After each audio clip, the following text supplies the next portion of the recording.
When people think about data platform security, they think about access control. But in reality, the biggest risk is your CI/CD pipeline quietly deploying something dangerous into production. So, today we will look at DevSecOps for data platforms. But let's begin with a short history or just basically how it all started excurse. Initially, there was just the DevOps culture, which was focused on automation and basically to accelerate the delivery and promote the collaboration between different teams. After that, because the delivery is so much faster, the focus was slightly moved to the security. Because with high impact and high risk products, you want to try and mitigate those risks as early as possible. And that's where we have DevSecOps, where we try to include the security practices as early as possible. So basically do the shift left approach and try to reduce those late stage fixes and security patches as much as humanly possible. And especially it will support the data platforms from the compliance point of view, which is amazing to have. So all in all, what we have is DevSecOps pipelines. They will give us a lower remediation cost.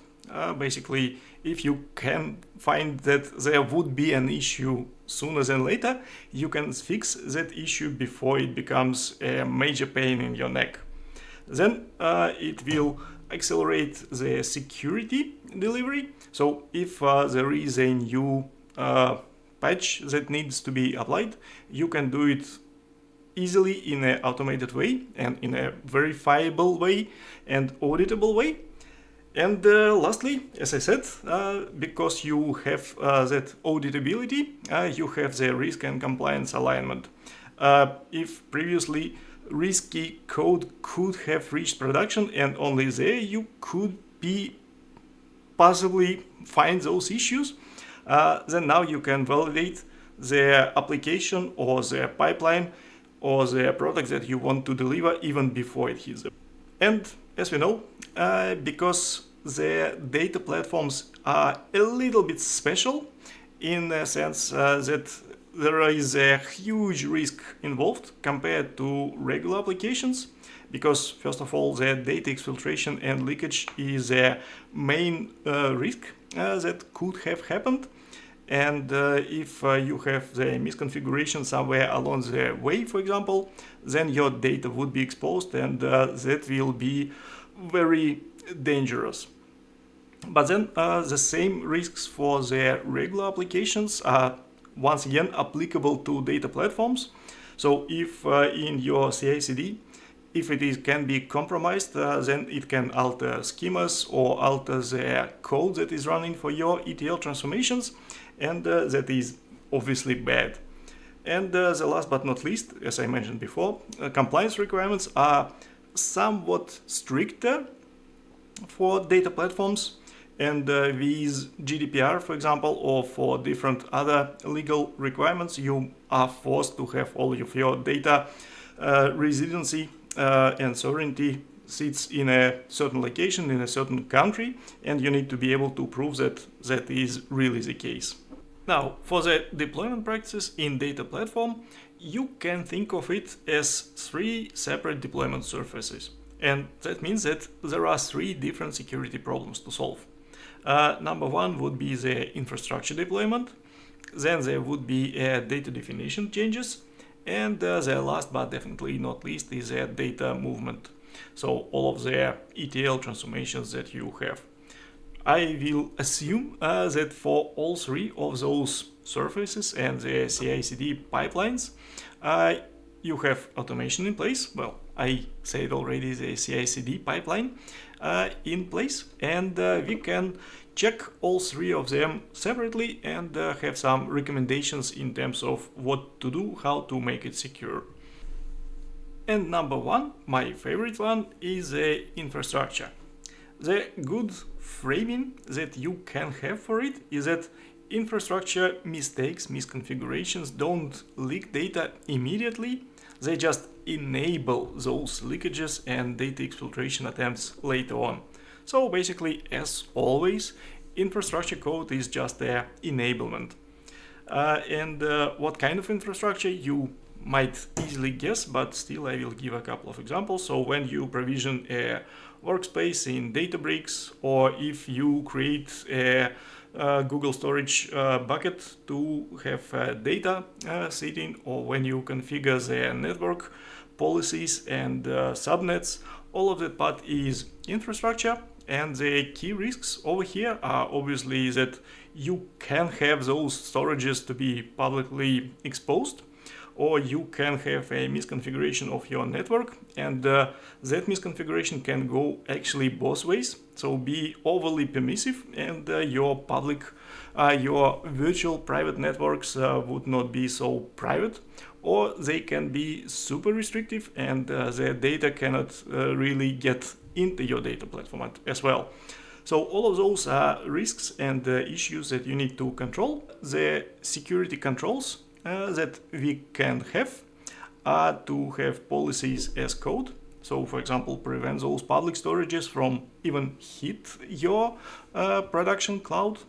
Then to have static analysis or scanning tools like Trivy. You can check that on my channel. I'm a big fan of Trivy itself. Then obviously to have approval gates and basically to have a human in the loop when someone needs to validate their plan before it gets deployed. And the last but not least, to have a drift detection, so periodically check if your infrastructure is actually what you want it to be, and that there were no unexpected updates to your resources. Next is a data definition layer. So basically, this is where your data becomes visible, and this is where most silent leaks happen. It includes table creations or views, but on top of that, the grants of different roles to different users or user groups, and row level security or masking or the column level security, as we spoke in one of the previous videos in this playlist. And the key risks obviously would be that accidental exposure when you did the wrong grant of the role, or the sensitive column left unprotected somehow, or when you have a break-in security policies, which is obviously not good. Now, there are some security controls that you can include into your CI/CD pipelines. And the very first one, it is once again human in the loop type of process. All of the schema changes needs to be done with a review, and that review needs to be done through a pull request. So there would be auditability and traceability of the change, who did that and who approved that change. Then it would be really nice to include automated checks on top of that. Basically, it means that there should be no table with private information without masking applied on that. And to run those migrations, you need to use migration tools, something like Liquibase or Flyway or something on top of that or similar to that nature. But do not make those changes in a manual way. When you have your non-prod environment and the developer tries to create new view, everything works fine. He copy pastes the script to create the view, goes to production environment and runs the same script yet again, but manually with a console into the production database, which is not good. And as I kind of hinted of that, you need to have your test environments in place. So you will need to validate or be able to validate the permissions before they hit the production, and all of those changes to your schema as well.